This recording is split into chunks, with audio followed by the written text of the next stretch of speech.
I am Julian Vance, 28 years old.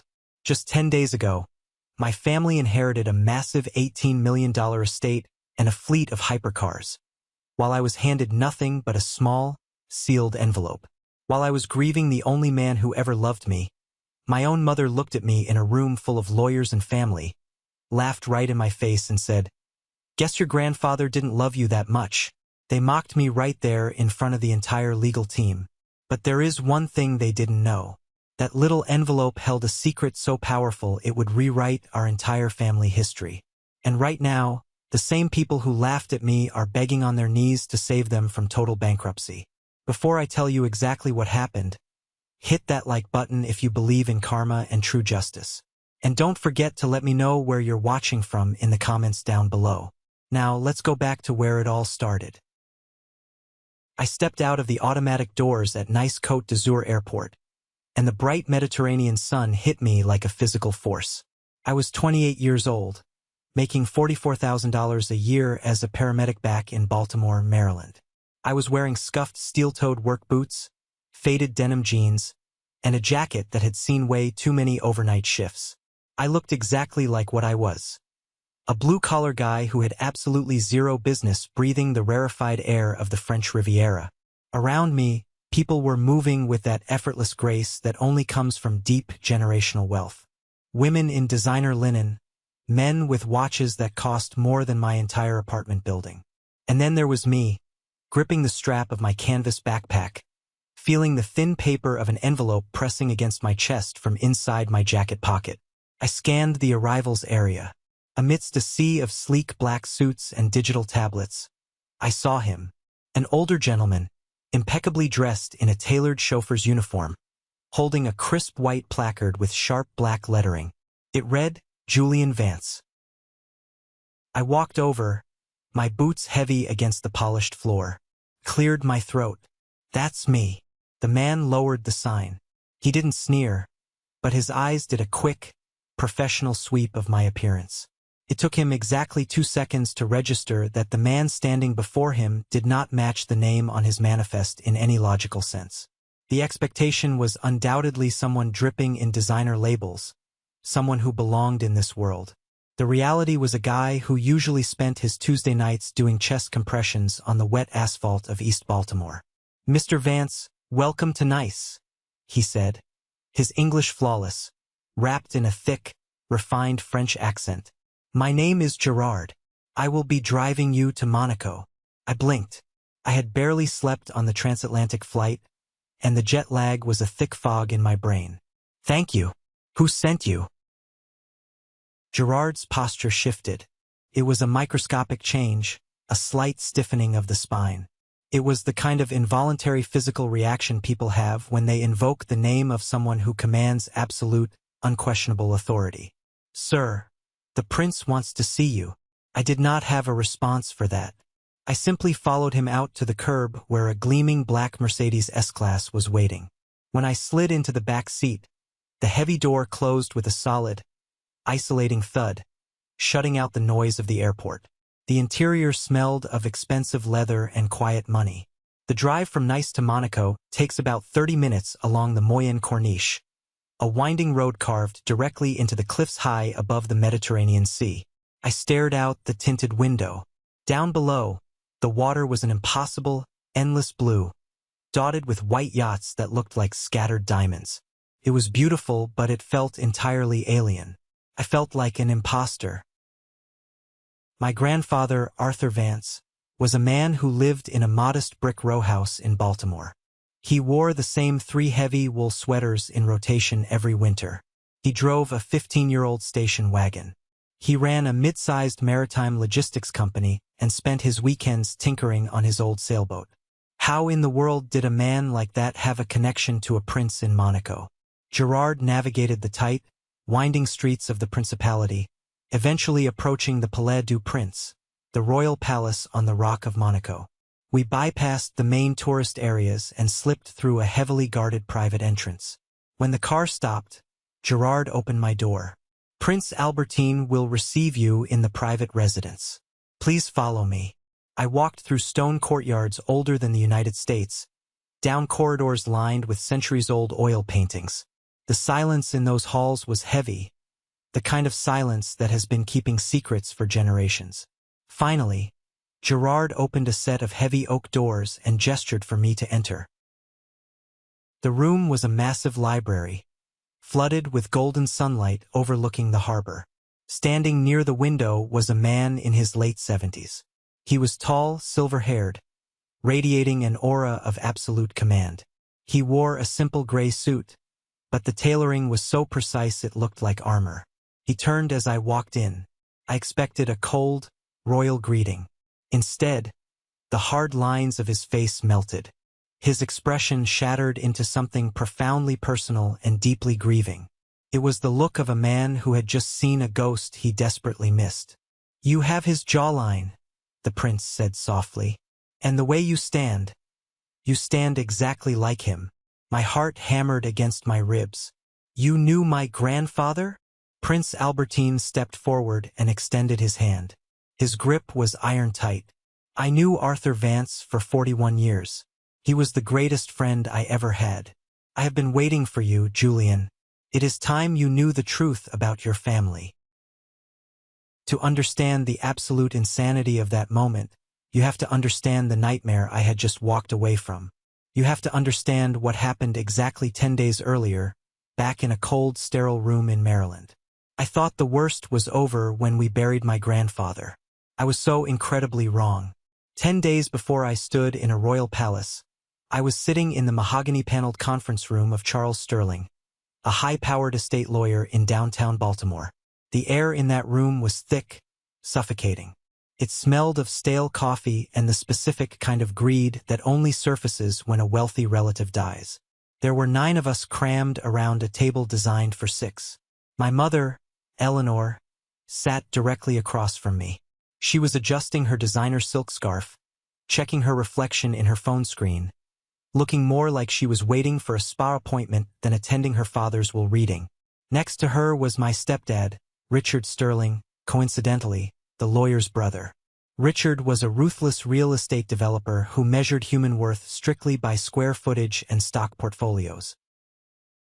And then there was Tristan, my 25-year-old half-brother, the golden child. Tristan had never worked a hard day in his life. He lived off Richard's credit cards, failed out of 2 expensive private colleges, and spent his days curating an aesthetic lifestyle on Instagram. I sat at the far end of the table, still wearing my dark suit from the funeral. I felt completely invisible. I always did with them. Charles Sterling cleared his throat, adjusting his reading glasses. "Let us begin. The estate of Arthur Vance is substantial. Per his final instructions, the assets will be distributed as follows." He looked down at the heavy stack of paper. "To my daughter, Eleanor Vance Sterling, I leave the penthouse apartment at Harbor Point, including all furnishings. Market value is approximately $3.2 million.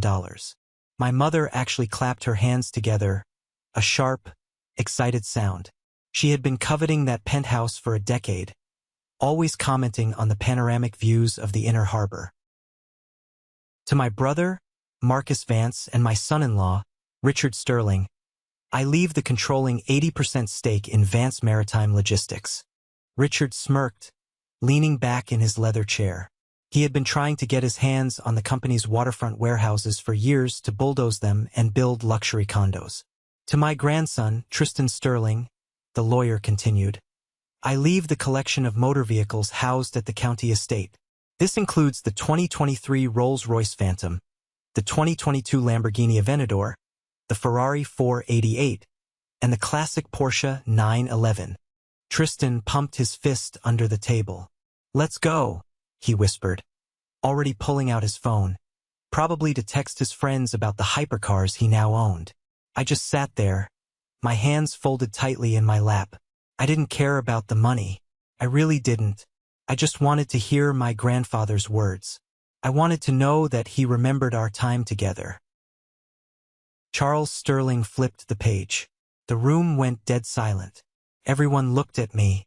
"To my grandson, Julian Vance," the lawyer read, his voice flattening out into a monotone drone. I leave the contents of the sealed envelope provided to my attorney. It is to be opened by Julian alone with the following instruction. Do not open this in front of them. Follow where it leads.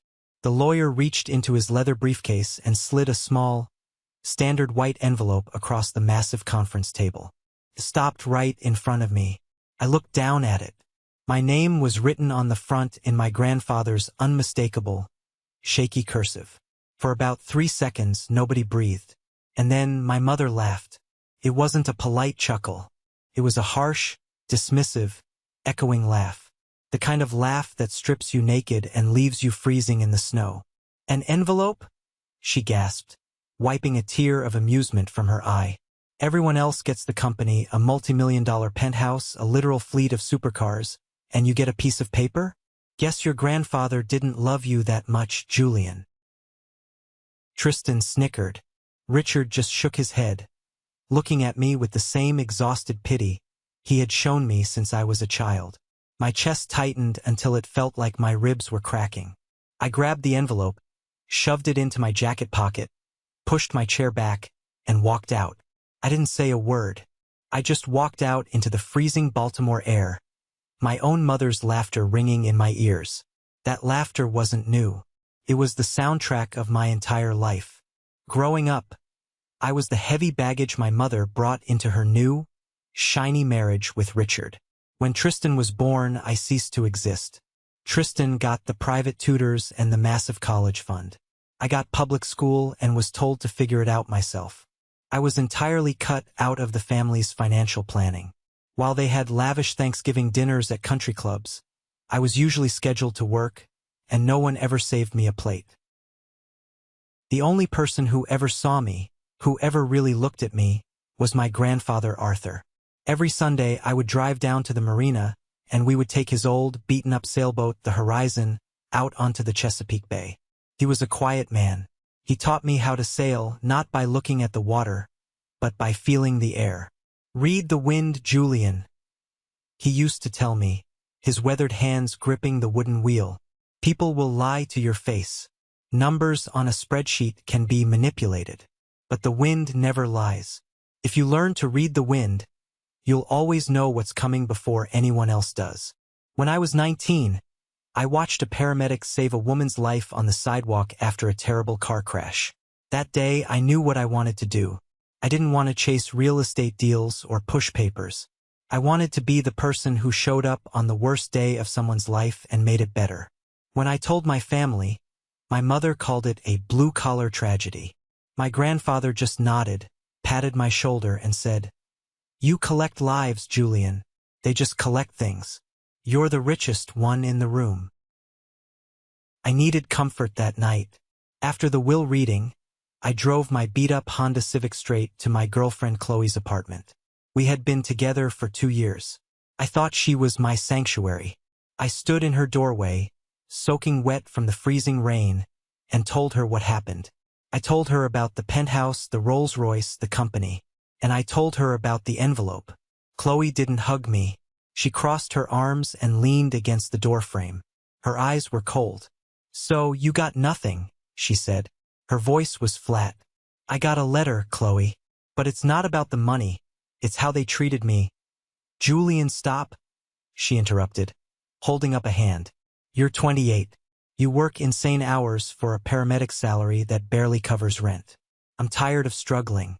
Tristan's friend, the one who works in venture capital, we've been talking. I can't build a future with a guy who doesn't even have a college fund or a proper inheritance. I'm sorry. We're done." She shut the door in my face. I stood in the hallway, dripping wet, completely shattered. My family had discarded me. The woman I loved had thrown me away the second she realized there was no payday attached to my name. I was utterly alone. I went back to my truck, turned on the heater, and with shaking, freezing hands, I ripped open the envelope. Inside was a one-way plane ticket to Nice, France, and a single sheet of notebook paper with my grandfather's handwriting. "Julian, don't listen to them. I gave them exactly what they deserve. Things that break, rust, and consume. I am giving you what I value most. Go to Monaco. A driver will meet you. Trust me one more time. I sat in the dark for an hour. I had nothing left to lose, so I packed a bag. I thought the pain of betrayal would break me. But sitting in that palace in Monaco, staring at a prince, I realized the storm was just beginning. "Sit down, son," Prince Albertine said gently, gesturing to a heavy velvet armchair by the window. I sat. My mind was spinning so fast I could barely track my own thoughts. The Mediterranean sun was beaming through the floor-to-ceiling windows, casting long, golden shadows across the library floor. Between us sat a silver tray with a bottle of mineral water and 2 crystal glasses. The prince poured a glass and handed it to me. "Drink. You look like you're about to collapse." I took a sip. The cold water helped ground me. "Your Highness, with all due respect, my grandfather ran a shipping company in Maryland. He lived in a row house. He drank cheap black coffee and watched baseball on a television from 2008. How do you know him?" Prince Albertine smiled, but it was a smile lined with decades of hidden history. He walked over to a grand mahogany desk, opened a locked drawer, and pulled out a framed, black and white photograph. He set it on the table between us. It was my grandfather, looking much younger, maybe in his early 40s. He was soaking wet, sitting on the deck of a boat, laughing. Next to him, equally drenched and laughing just as hard, was a young Prince Albertine. "Bastille Day, 1984, the prince said, his voice dropping into a quiet, reverent register. "Your grandfather and I were sailing my private yacht off the coast of Corsica. A rogue storm hit us, a bad one, the kind of storm that turns the sea from a playground into a graveyard. The boat capsized. I was thrown into the water and I was caught in the rigging. I was drowning, Julian. I was taking water into my lungs, going down for the last time." He looked me dead in the eyes. Arthur Vance dove into 20-foot swells. He swam through a debris field in the pitch black, cut me loose with a pocket knife, and dragged me onto a floating piece of fiberglass. We clung to that hull for 7 hours until the Coast Guard found us. He saved my life. He didn't ask for a medal. He didn't ask for a royal decree. He just asked for a dry towel and a hot cup of coffee. I stared at the photo. My grandfather had never breathed a single word of this to anyone. Not a whisper. The next morning, the prince continued, pacing slowly across the Persian rug. We made a blood pact. We agreed that whoever died first, the survivor would take care of the person the deceased loved the most. Not the whole family, just the one person who truly mattered. Arthur told me he would know who that person was when the time came. The prince stopped and looked at me. "He chose you, Julian. Years ago. He told me about the boy who wanted to be a paramedic. He told me about the boy who sat in silence on the boat and learned to read the wind. He said to me, 'Albertine, the boy has my real blood, not the greedy blood. The blood that shows up when things get dark.'" My throat closed up. I pressed my palms against my eyes, fighting back a sudden, violent wave of tears. My mother had told me he didn't love me enough. She had laughed at my envelope. And here, halfway across the world, royalty was telling me I was the only one who mattered. "What does this pact actually mean?" I asked, my voice cracking. The prince sat back down, steepling his fingers. "Arthur was not just my friend. For 40 years, he was my shadow advisor. The logistics company in Baltimore was just a front, a hobby to keep him occupied. His real work was here. Your grandfather helped me manage a private, off-the-books investment portfolio. Real estate, venture capital, global shipping infrastructure. His brilliant mind guided my capital." He leaned forward. "That portfolio is currently valued at roughly $800 million. I stopped breathing. My grandfather, the man who argued over $2 coupons at the grocery store, managed a nearly billion-dollar royal portfolio. Per our pact," Albertine said, his tone turning strictly business. "Upon his death, an irrevocable trust was activated in your name. It was funded exactly 10 days ago. It holds $40 million. $40 million. While my family was fighting like vultures over a penthouse and some cars, my grandfather had quietly secured my entire existence. But there is a second part to the envelope, the prince said softly. I am an old man, Julian. I need someone I can trust. I need Arthur's blood in my inner circle. I am offering you a position in my private investment office. You will start at the bottom, learning the ropes, but I want you to take his place at my side. My mind flashed back to Baltimore, to the damp, cold hallway outside Chloe's apartment, to the sneer on Richard's face, to my mother's echoing laughter. My phone buzzed in my pocket, violently pulling me back to reality. I pulled it out. It was a text from Captain Sarah Jenkins, my boss at the EMS station. Hey kid, heard about the funeral. Take all the shifts off you need. We got your back. Sarah was tough as nails, a former combat medic who had taught me everything about keeping my head cool when the world was bleeding out. She was the only mentor I had left. Right below Sarah's message was an Instagram notification. Tristan had posted a story. I tapped it open. It was a video of him revving the engine of the Lamborghini Aventador in front of a high-end club in downtown Baltimore. The caption read, "Thanks for the upgrade, old man. Hashtag blessed, hashtag new money." In the background of the video, Chloe was laughing, holding a glass of champagne, leaning against the hood of my grandfather's car. The betrayal burned like battery acid in my chest. Then, the phone started ringing in my hand. Incoming call, mother. I looked at the prince. He gave me a single, slow nod, granting me permission to answer it.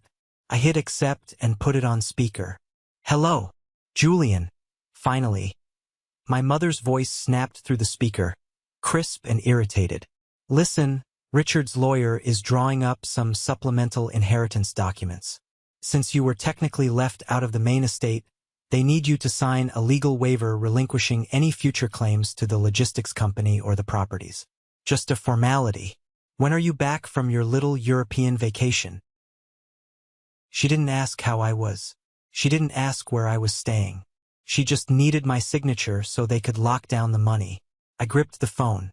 The scared, invisible little boy inside me wanted to yell, wanted to scream at her for being so incredibly callous. But then I remembered my grandfather's voice. Read the wind, Julian. I looked up at Prince Albertine. I looked at the marble columns of the Royal Library. I looked at the $40 million trust document sitting on the desk. I won't be coming back to sign anything, mother, I said. My voice was perfectly calm. It didn't shake. Excuse me? She scoffed. Julian, don't be dramatic. You don't have the money for a lawyer to fight this, and you certainly don't have a claim to the estate. Stop throwing a tantrum and be an adult. I'm not fighting you for the estate, I said smoothly. You can keep the company. Tristan can keep the cars. You can keep all the things that rust and break. Have a nice life, Eleanor. Julian, you listen to me right now. I ended the call.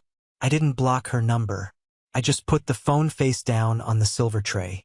I looked Prince Albertine directly in the eyes. I didn't feel like an imposter anymore. I felt like Arthur Vance's grandson. When do I start? I asked. The storm had officially made landfall, and I was going to learn how to ride it. The transition from a Baltimore paramedic to an apprentice in a sovereign wealth fund was not a fairy tale. It was brutal. Prince Albertine didn't hand me a corner office and a fancy title. He handed me over to Jean-Paul, his senior financial advisor, a terrifyingly brilliant, chain-smoking French banker who possessed zero patience for incompetence. My office was a small, windowless room in the basement of the private investment firm on the Avenue de Monte Carlo. For the first 3 months, I was drowning in spreadsheets, risk assessment models, and global market analyses. The other junior analysts, guys with MBAs from Wharton and Oxford, looked at me like I was a stray dog that had wandered into a Michelin star restaurant. They knew my background. The ambulance driver. They called me behind my back. But what they didn't understand was that being a paramedic teaches you exactly how to handle high-stakes pressure. When you've intubated a patient while trapped inside a crushed vehicle on a dark highway, a fluctuating stock chart doesn't exactly make you sweat. I kept my head down. I showed up 2 hours before everyone else, and I left long after the cleaning crew had gone home. I applied my grandfather's rule. I read the wind. During a high-stakes negotiation with Matteo Rossi, a notoriously difficult Italian shipping magnate, our team was hitting a brick wall. Rossi was threatening to pull out of a massive port infrastructure deal. I sat in the back of the room, completely silent, watching Rossi's body language. I noticed he kept checking a specific news feed on his tablet: labor strikes in Genoa. He wasn't negotiating from a place of power. He was stalling because his own supply chain was paralyzed. During a recess, I pulled Jean-Paul aside and quietly pointed it out. "Don't offer him more money," I said. "Offer him a temporary reroute through our logistics hubs in Marseille to bypass the strikes. He doesn't need capital right now. He needs a lifeline." Jean-Paul looked at me, his eyes narrowing. He took the advice to the table. Rossi accepted the deal 20 minutes later. That afternoon, the ambulance driver jokes stopped entirely. While I was quietly building an empire in the shadows of Monaco, my family was loud, public, and rapidly tearing themselves apart back in Baltimore. I didn't have to spy on them. They broadcasted their own destruction on social media. My Uncle Marcus and Richard had officially taken over Vance Maritime Logistics. What they didn't realize was that my grandfather had structured that company specifically to require his personal relationships to function. Without Arthur Vance, the European shipping partners refused to renew their contracts. Within 4 months, revenues plummeted by 40%. To save face, Marcus started taking out massive, high-interest corporate loans, leveraging the waterfront warehouses as collateral. Then there was my mother. The $3.2 million penthouse came with a brutal reality check, astronomical HOA fees, and crushing property taxes. Without the logistics company generating steady cash flow, her bank accounts were draining at terrifying speed. And Tristan learned a very hard lesson about hypercars. He had taken the Ferrari to a track day, trying to show off for his Instagram followers, and spun it out into a concrete barrier. Because he had skimped on the specialized insurance premium to save money for clubbing, he was personally on the hook for nearly $200,000 in repairs. The Rolls-Royce was quietly repossessed a week later. My grandfather had known exactly what he was doing. He hadn't given them a blessing. He had handed them a beautifully wrapped curse. He gave them assets that required discipline and character to maintain, knowing full well they possessed neither. The breaking point came in late autumn. I was sitting at my desk in Monaco, reviewing a real estate portfolio, when Jean-Paul walked in and dropped a printed email on my keyboard. It was from an international yacht brokerage. I read the subject line, and my blood ran ice cold. Listing details for the 54-foot sailing vessel, the Horizon. My family was selling my grandfather's boat, the only place I ever felt safe, the place where he taught me everything. They were dumping it for quick cash to cover Tristan's debts and my mother's tax liabilities. I gripped the edge of my desk until my knuckles turned white. My first instinct was to wire the money myself. With the $40 million in my trust, I could buy the boat 10 times over and never feel it. I reached for my phone, ready to call my private banker. Before I could dial, Prince Albertine walked into my office. He placed his hand over my phone, gently pushing it down. "Do not let emotion dictate your strategy, Julian," the prince said softly. "If they see your name on the purchase order, they will know you have capital. The vultures will flock. They will tie you up in endless litigation trying to break the will." "I can't let strangers take his boat," I gritted out, staring at the paper. "It's the only real piece of him left." Albertine offered a thin, aristocratic smile. "Who said anything about strangers?" 2 weeks later, an anonymous holding company based out of Luxembourg purchased the Horizon for 20% above asking price. My family, desperate and drowning in debt, practically threw the keys at the broker. They didn't ask questions. They just took the money to plug the holes in their sinking ship. The very next morning, a thick manila envelope was delivered to my desk. Inside was the title deed to the Horizon. Under the section for the registered owner, it didn't list a holding company. It listed a single name, Julian Vance. Prince Albertine had bought it quietly and transferred it directly to me. I sat in my basement office, holding the thick, embossed paper, and for the first time since my grandfather died, I finally allowed myself to cry. Not tears of grief. Tears of absolute, overwhelming gratitude.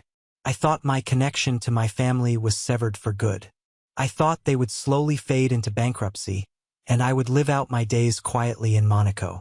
But fate, and the brutal reality of the business world, had one final, explosive collision planned for us.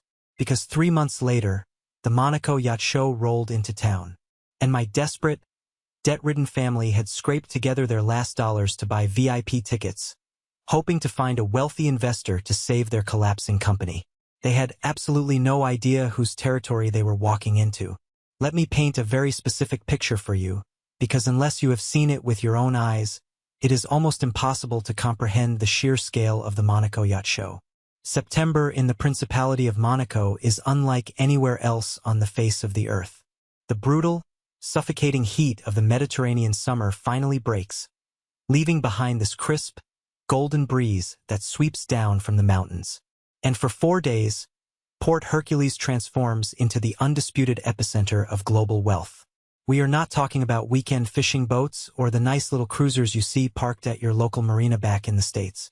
We are talking about floating palaces, super yachts that cost hundreds of millions of dollars, complete with fully staffed helipads, underwater observation decks, onboard submarines, and crews that outnumber the actual guests 10 to 1.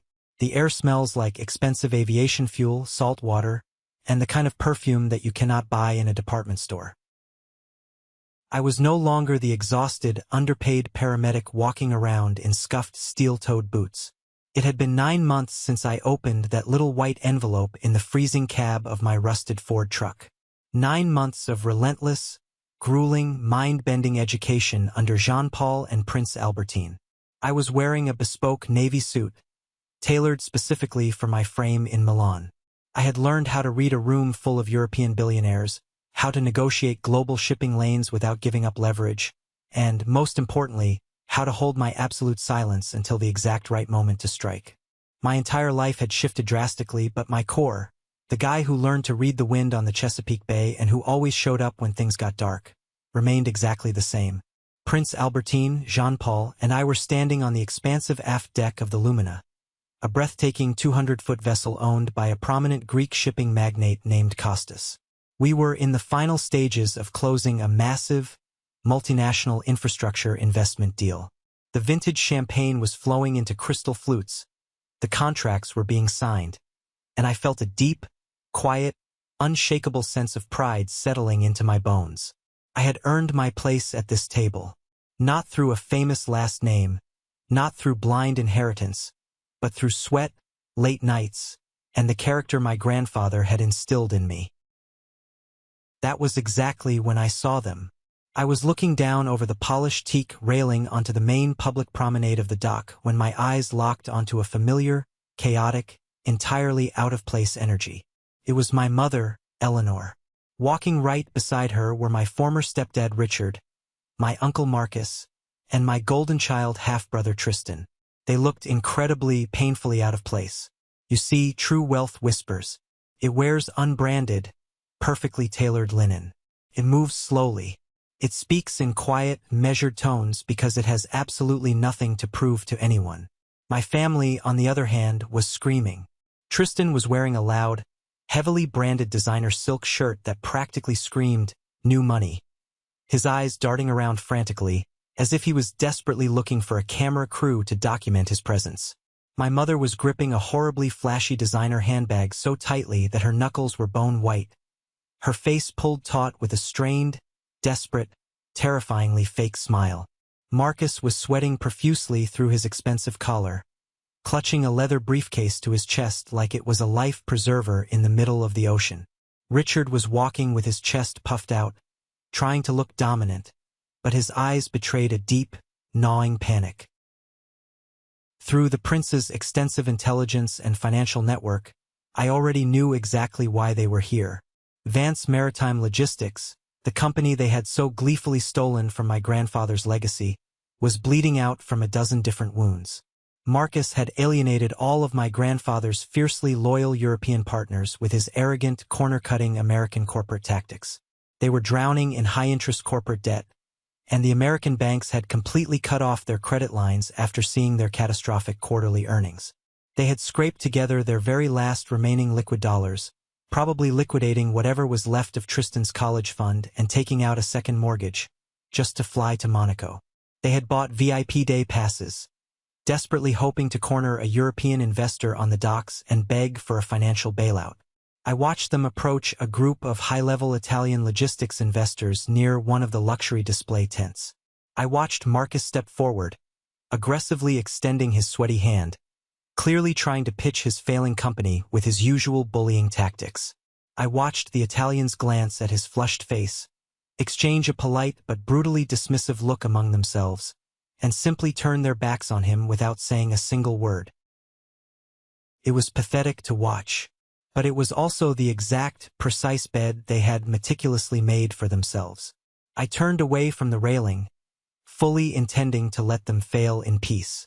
I had absolutely zero desire for a public confrontation. I didn't need closure from them anymore. But the universe has a very funny, very poetic way of forcing you to close your open loops whether you want to or not. I had stepped off the gangway of the Lumina and was walking down the main dock toward our private royal tender when I heard it. That same shrill, condescending, nails on a chalkboard voice that had haunted every single day of my childhood. "Julian, is that you?" I stopped dead in my tracks. I took a slow, deep breath of the salty air, centering myself, and then I slowly turned around. There they were, the four of them standing just 10 feet away, staring at me like I was a ghost that had just crawled out of the harbor. My mother's eyes aggressively raked up and down my tailored suit, taking in the expensive fabric, the custom shoes, the posture of a man who was no longer afraid of her. For a fraction of a second, genuine confusion flashed across her meticulously Botoxed face. But her deeply ingrained arrogance and her pathological need to be superior quickly overrode her basic logic. She simply couldn't process the visual information that I actually belonged in a place like this, so her brain immediately created a degrading narrative that fit her twisted worldview. "What on earth are you doing here?" Eleanor scoffed, stepping closer, her tone dripping with the same old venom. "Did you spend your entire meager paramedic salary just to buy a coach plane ticket to stalk us on our business trip? Or did you finally realize you have no future in medicine and get a job working as a deckhand on one of these boats? Because if you're here to ask us for money, you can forget it." Tristan let out a loud, obnoxious, braying laugh that made several wealthy passers-by turn and glare at him. "Dude, seriously? You couldn't handle real life in Baltimore, so you ran away to serve overpriced drinks to rich people in France? That is the saddest, most pathetic thing I have ever heard in my entire life. Look at you playing dress-up. Julian, you need to leave right this instant," Richard said, stepping forward and using his deep, authoritative CEO voice that he used to intimidate contractors back home. "We are here conducting highly sensitive, high-level international business. We do not have the time or the patience to deal with your childish escapades. You are embarrassing the family name just by being seen on this dock." I didn't flinch. I didn't raise my voice. I didn't shrink into myself the way I used to when I was 19 and terrified of their judgment. I just looked at them. I really, truly looked at them. Beneath the designer clothes and the loud voices, they were absolutely terrified.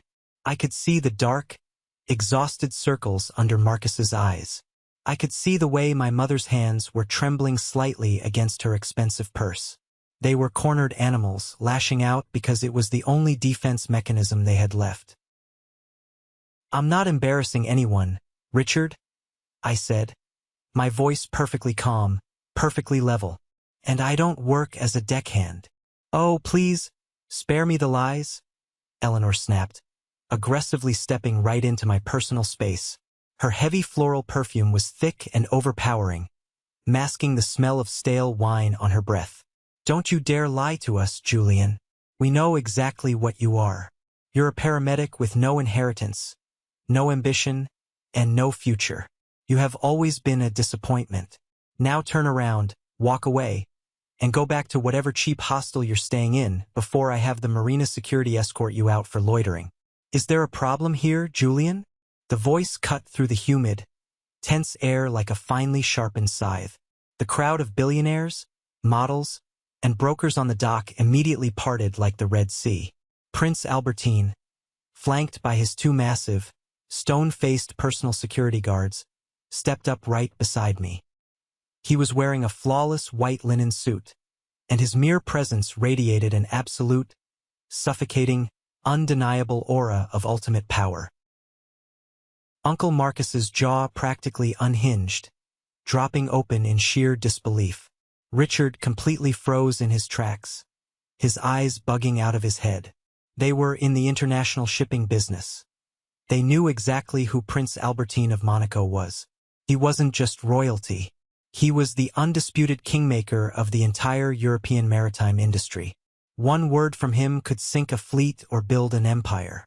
My mother, sensing the sudden massive shift in power but completely and utterly misunderstanding her place in it, immediately put on her most charming, sickeningly fake socialite smile. "Your Royal Highness," Eleanor said, her voice dropping an octave into a syrupy purr, practically bowing as she extended her trembling hand. "I am so incredibly sorry if this young man was bothering you. I am Eleanor Vance Sterling of the Baltimore Vance family. This is my son, Julian. He has always been a bit of a troubled, lost boy. Please accept my deepest apologies. We will take him off your hands immediately and ensure he doesn't bother you again." Prince Albertine did not look at her. He did not acknowledge her extended hand. He didn't even blink in her direction. He simply turned his regal gaze to me. "Julian," the prince said, his voice carrying clearly over the gentle lapping of the harbor water, completely ignoring my mother's existence. "Did you finish reviewing the quarterly risk assessments for the Asian commercial real estate acquisitions?" "I did, Your Highness," I replied smoothly, not breaking eye contact with my mother's suddenly pale face. "I've authorized the transfer of funds. The portfolio is completely secure and the holding companies have been restructured to your exact specifications." "Excellent work as always," Prince Albertine said softly. "Remind me, what is the current liquid valuation of that specific trust under your direct management?" $40 million, sir," I said. The silence that fell over my family in that moment was absolute. It was the kind of deafening, heavy silence you hear in a total vacuum. I watched my mother's fake, syrupy smile physically collapse, the muscles in her face giving out as the reality of my words hit her like a freight train. I watched Tristan's arrogant, mocking smirk melt into a mask of utter, horrifying confusion. "Good," Prince Albertine said, nodding slowly. He finally turned his icy gaze to my family. His eyes were like looking into a glacier. "I believe you are Arthur Vance's relatives, the ones who inherited the visible, depreciating estate. I am Prince Albertine, and this man—" He paused, placing a firm, fatherly, incredibly grounding hand on my shoulder, "is Julian Vance. He is the chief operations strategist of my private investment firm. He is the sole beneficiary of my lifelong blood pact with his grandfather. And he is the undisputed heir to a $40 million trust. Now, you will step away from my advisor immediately, before I have my security detail throw all four of you into the harbor for harassment." I had imagined this exact moment 1,000 times in my head during those long, lonely nights in Baltimore. I thought I would feel angry. I thought I would want to scream at them, to list every single time they had made me feel worthless. But looking at them right now, standing there completely stripped of all their grand illusions and fake superiority, I didn't feel anger at all. I just felt a profound, overwhelming sense of peace. They were nothing but dust in the wind, and I knew exactly how to read it. For a solid, agonizing 10 seconds, nobody moved a single muscle. The warm Mediterranean sun continued to beat down on the wooden dock. The seagulls cried out overhead, but my family looked as if they had just been violently shoved into a freezing, icy lake. They were completely paralyzed by the sheer magnitude of the truth. 40 million? My mother finally stammered, the words literally choking in her throat. Her voice sounded thin, reedy, and incredibly old. She looked frantically from me to the prince and then back to me, Her brain was violently short-circuiting. The sole metric by which she had judged me my entire life, my perceived lack of wealth and status, had just been completely and utterly obliterated in front of her eyes. "Julian, you have $40 million? How? Why didn't you tell us?" "I don't have it, Mother. I manage it. It's an irrevocable trust." I corrected her, my voice deadpan, completely devoid of the emotional desperation I used to have when speaking to her. Something my grandfather quietly set up for me years ago, because he knew exactly what kind of people you were, and he knew exactly what you would do to the rest of the estate the second his heart stopped beating. Uncle Marcus suddenly snapped out of his shock. The paralyzing awe was instantly replaced by a rabid, clawing desperation. He lunged forward, stopping just inches from the chests of the prince's security detail, his hands raised in a pleading gesture. "Julian, my boy, my nephew," Marcus cried out, his voice cracking with a sickeningly fake, desperate warmth that made my stomach turn. "I knew it. I always knew Arthur had a grand, overarching plan. Listen to me, Julian, we are family. Blood is thicker than water. Vance Maritime Logistics is struggling right now. We hit a rough patch with the European supply chains. We just need a temporary bridge loan. 5 million, maybe 10 million at the most. With your royal connections and the liquidity of that trust, you could save the entire family legacy. You could save all of us right now." "Save you?" I let out a sharp, cold, humorless laugh that echoed off the nearby yachts. "Marcus, you didn't even save me a seat at my own grandfather's funeral. You let me sit in the very back row next to the catering staff. You told the funeral director I wasn't immediate family." Richard puffed out his chest, desperately trying to reclaim some microscopic shred of his dominant alpha male persona, clearly reverting to his default setting of intimidation. "Julian, be reasonable. Stop acting like a petulant child. You are holding a massive amount of capital that rightfully belongs in the family ecosystem. We have the physical infrastructure in Baltimore. We can merge our assets. We will generously give you a seat on the executive board. You owe it to this family to help us. If you don't step up, we might be forced to pursue aggressive legal action to contest the legality of this hidden offshore trust. I have a very aggressive legal team back home who would love to look into asset concealment." I stared at him. I genuinely could not believe the sheer, unadulterated, blinding audacity of this man. Even while begging for his life, he couldn't help but threaten me. "You want to talk about your lawyers, Richard?" I took a deliberate step forward, completely ignoring the massive security guards flanking me. I looked him dead in the eye, stripping away every ounce of power he thought he had. "You want to talk about your brother, Charles Sterling? The lawyer who read the will and smirked at me? Let's talk about him.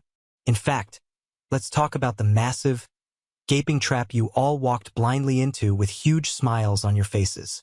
I saw Marcus pale dramatically. All the blood rushed out of his face. He took a staggering half-step back. "What are you talking about?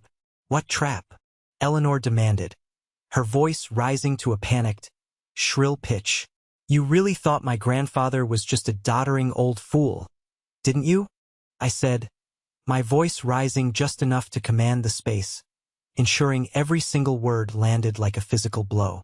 "You thought he was just a simple old man from Baltimore who didn't understand modern corporate finance.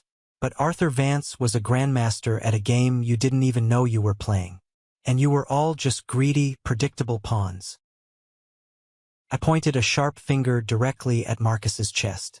"You inherited an 80% controlling stake in Vance Maritime Logistics. You thought you hit the ultimate jackpot. You popped champagne. But what you didn't bother to check during probate because you were too busy planning your new corner office was the debt-to-income ratio. My grandfather personally guaranteed all the operational loans on his own name. He was actively carrying $3.4 million in toxic debt to keep the fleet afloat. He was the only reason the European partners, the Rossi family, the Dubois shipping conglomerate stayed. He knew the absolute second he died, and you took over with your aggressive, disrespectful, corner-cutting management style, those partners would flee. He handed you a company that was structurally intentionally designed to bankrupt you within a single fiscal year. Marcus looked like he was going to vomit right there on the teak decking. His knees literally buckled slightly, and he had to grab Richard's arm to stay upright. I turned my unrelenting gaze to my mother. And you, mother, you got your absolute dream home. The Harbor Point penthouse.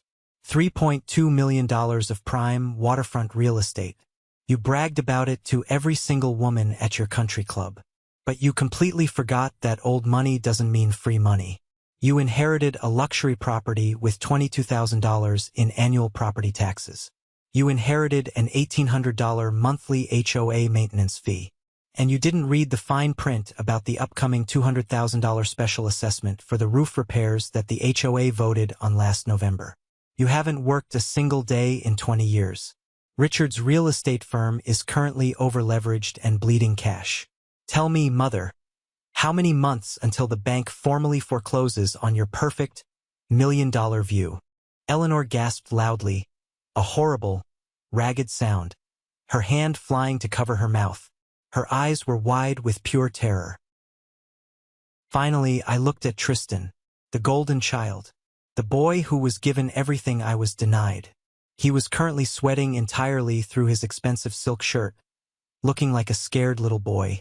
And Tristan, I smiled. It wasn't a nice smile. It was the smile of a surgeon about to make a very painful incision. Enjoying the hypercars? Oh wait, I don't have to ask. I saw the insurance claim reports on the international wire. You took the Ferrari to an unsanctioned track day.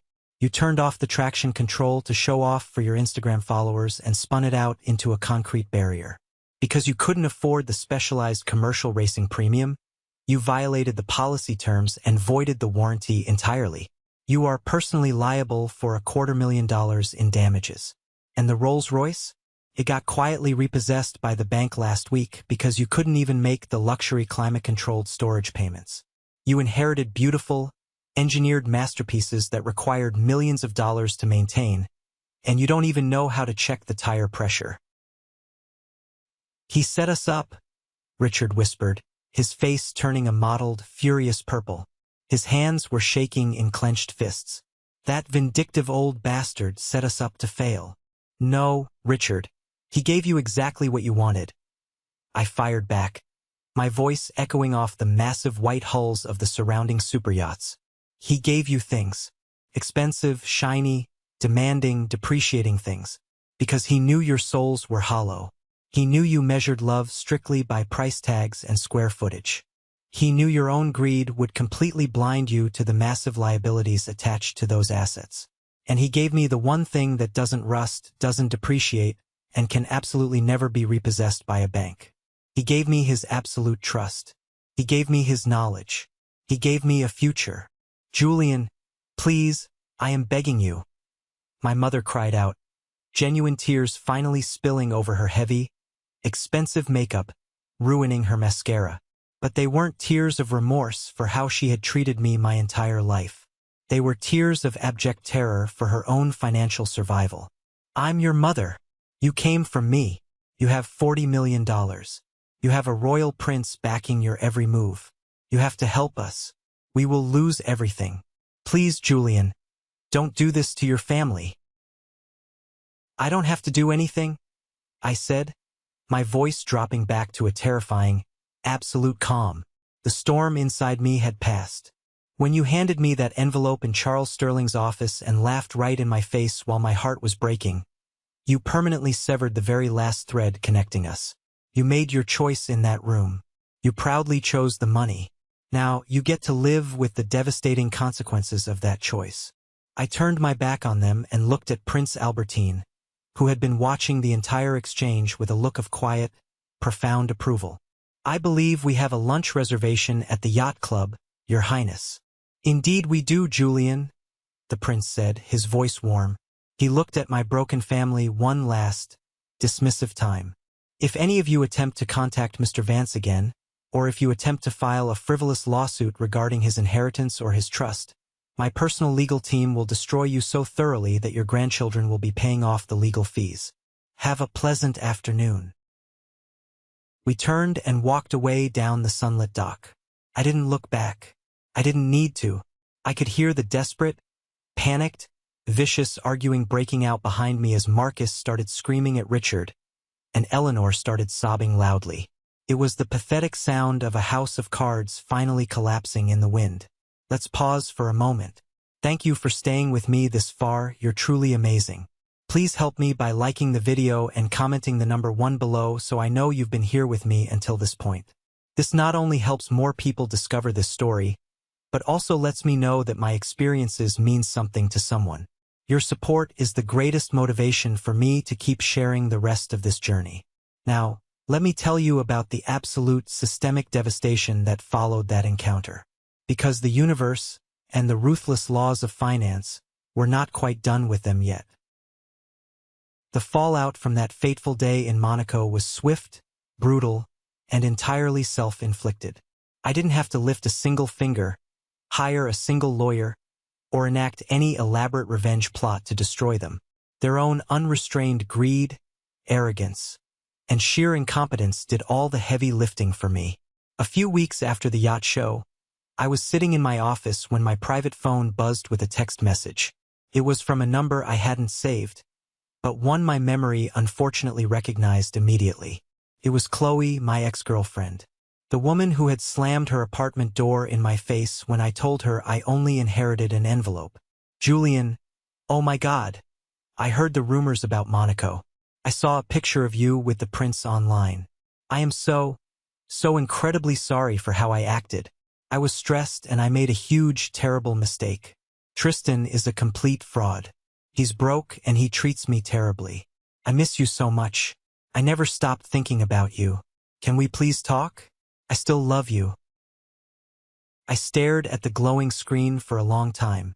A year ago, that exact text message would have sent my heart racing.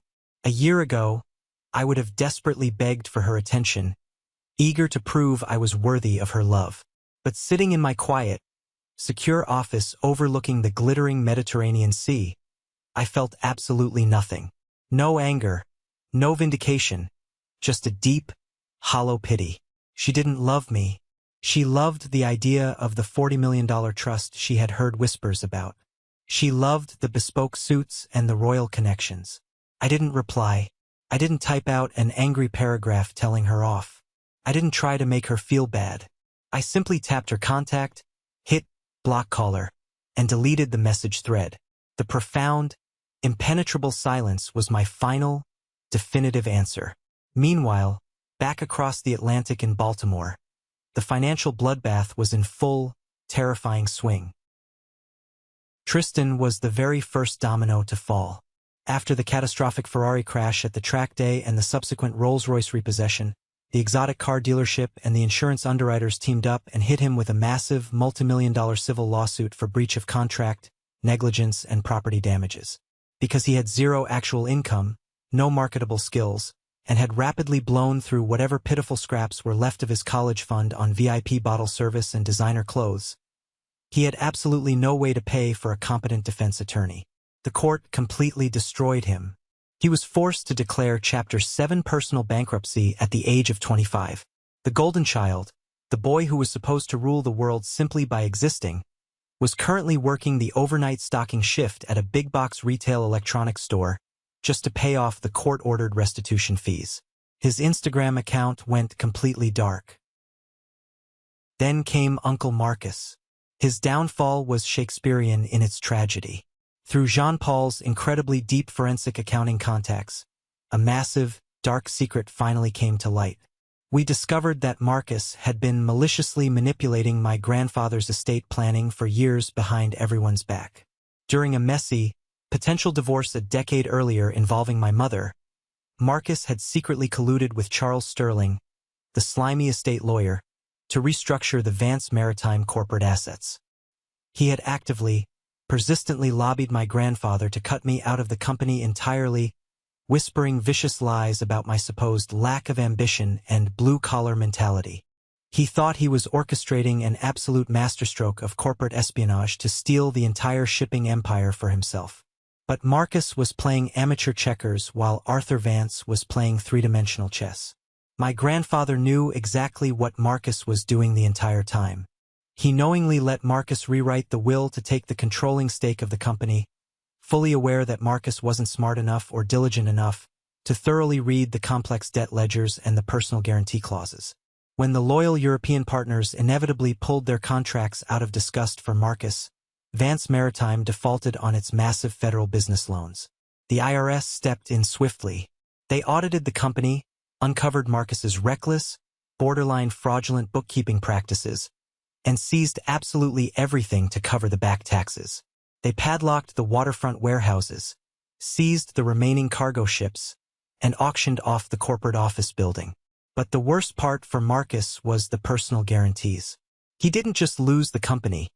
The federal government placed a lien on his personal assets and foreclosed on his own multi-million-dollar suburban mansion to cover the staggering corporate liabilities. He was left with nothing but the clothes on his back and a mountain of undischargeable federal debt. And then, finally, there was my mother and Richard. Richard's flashy real estate firm took a massive, unexpected hit in the commercial market crash. Without the steady, reliable cash flow from Vance Maritime Logistics to artificially prop up his incredibly bad, over-leveraged investments, his entire real estate empire crumbled to dust within 6 months. The stress of impending poverty completely shattered their marriage. He filed for a vicious, highly publicized divorce from my mother. It was a brutal, ugly legal battle where they spent hundreds of thousands of dollars they didn't have, fighting over the worthless scraps of their ruined lives, blaming each other for the collapse. My mother desperately tried to hold onto the Harbor Point penthouse. It was her ultimate prize, her status symbol, the physical manifestation of her perceived superiority. But the brutal reality of the property taxes, the crushing monthly HOA fees, and the massive special assessment for the roof completely buried her. She maxed out every credit card she had trying to stay afloat. Eventually, the bank initiated aggressive foreclosure proceedings. I found out through an automated real estate market alert that the glorious $3.2 million penthouse had been sold at a public bank auction for a mere fraction of its actual market value just to cover the outstanding liens. Eleanor Van Sterling, the woman who measured human worth entirely by the square footage of a living room and the brand name stamped on a leather purse, was forcibly evicted.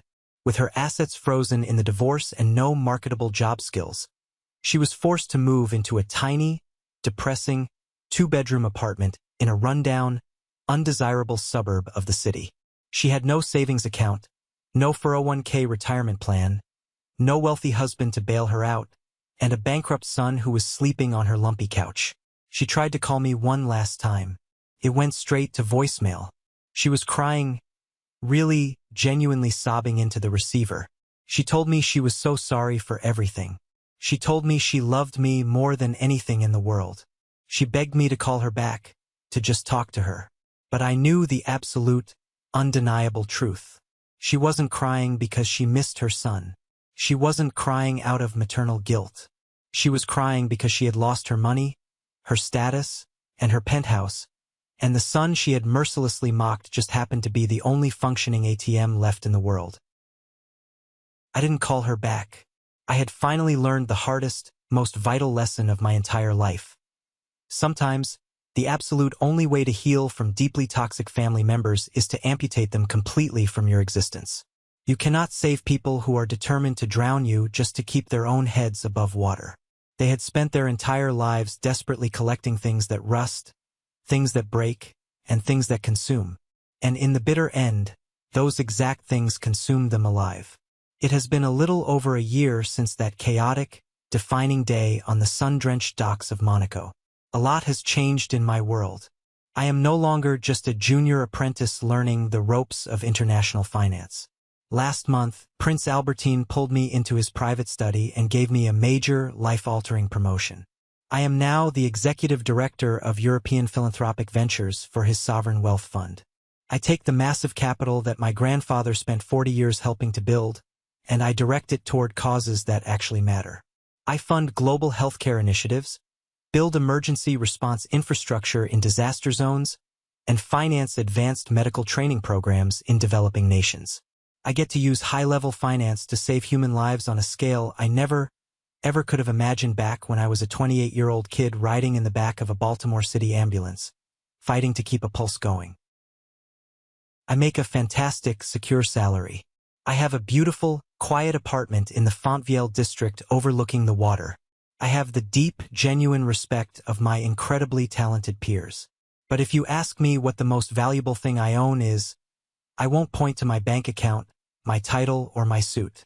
I will point to a 54-foot wooden sailboat called the Horizon. It's a Tuesday evening as I tell you this.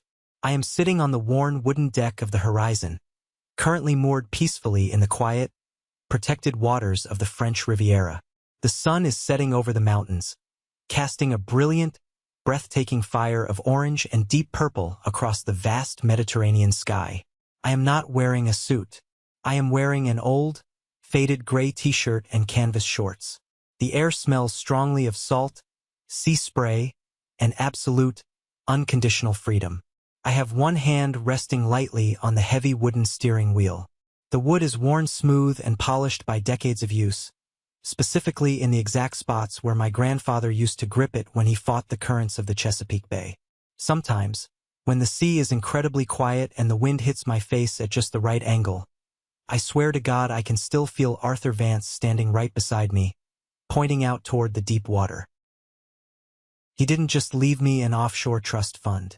He left me a complete blueprint for how to survive this world. He taught me that real, undeniable wealth isn't the exotic car you drive, the label on your jacket, or the panoramic view from your penthouse. Real wealth is having the internal character to show up when things get incredibly hard. It's having the patience to sit in absolute silence and observe the world instead of screaming to be noticed. It's having the integrity to build deep, meaningful relationships that aren't based on what you can extract from a person's bank account. My family looked at a simple white envelope and saw nothing but a worthless piece of paper. They laughed at it. They mocked it. They laughed at me. They did it because their minds couldn't comprehend a value that didn't come with a shiny, immediate, flashing price tag. But that envelope held a master key. A key to a heavy door they didn't even know existed, leading to a world they will never, ever be allowed to enter. I used to spend so much time lying awake at night, wishing they would just love me. I used to agonize over what was inherently wrong with me, wondering why I wasn't smart enough or good enough for my own mother, asking myself why I was always pushed to the side while Tristan was handed the world on a silver platter. I don't wonder about that anymore. I finally realize with crystal clarity that their inability to love me was never, ever a reflection of my worth as a human being. It was entirely a reflection of their own internal emptiness. You cannot pour love from an empty cup, and my family's cups were filled with nothing but toxic greed, blinding ego, and a desperate need for validation. I am Julian Vance. I am a former paramedic. I am a financial advisor. I am a sailor. And most importantly, after 28 years of feeling invisible, I am finally free. The wind is picking up right now. It's changing direction, blowing out toward the vast, open sea. I can feel it rushing against my face, rustling the rigging above me. I don't even need to look down at the water to know what's coming next. I can read the wind. And for the very first time in my entire life, the wind is firmly at my back, pushing me forward into whatever comes next. Thank you so much for listening to my story today. It is never easy to air out your family's darkest, most painful moments for the world to hear, but I know, deep down, there are so many of you out there watching this right now who feel completely invisible in your own homes. You feel unappreciated, mocked, or discarded by the very people who were supposed to protect you. I want you to hear this loud and clear, and I want you to internalize it. Your value is absolutely not determined by the broken people who refuse to see you. Do not let toxic family members define your worth or write your story. Set your boundaries and make them out of steel. Build your own life, brick by brick. And when they finally realize exactly what they lost and try to come crawling back, do not let them back into your peace just because they happen to share your DNA. You owe them nothing. Have you ever faced something similar with your own family? Have you ever been the one left out, the one mocked and discarded, only to build something beautiful and undeniable from the ashes of their rejection? Share your story in the comments below. I promise you, I read every single one of them, and your courage inspires me to keep moving forward. And don't forget to hit that like button and subscribe to the channel so you don't miss the next journey we take together. Until next time, stay strong, protect your peace, and keep reading the wind.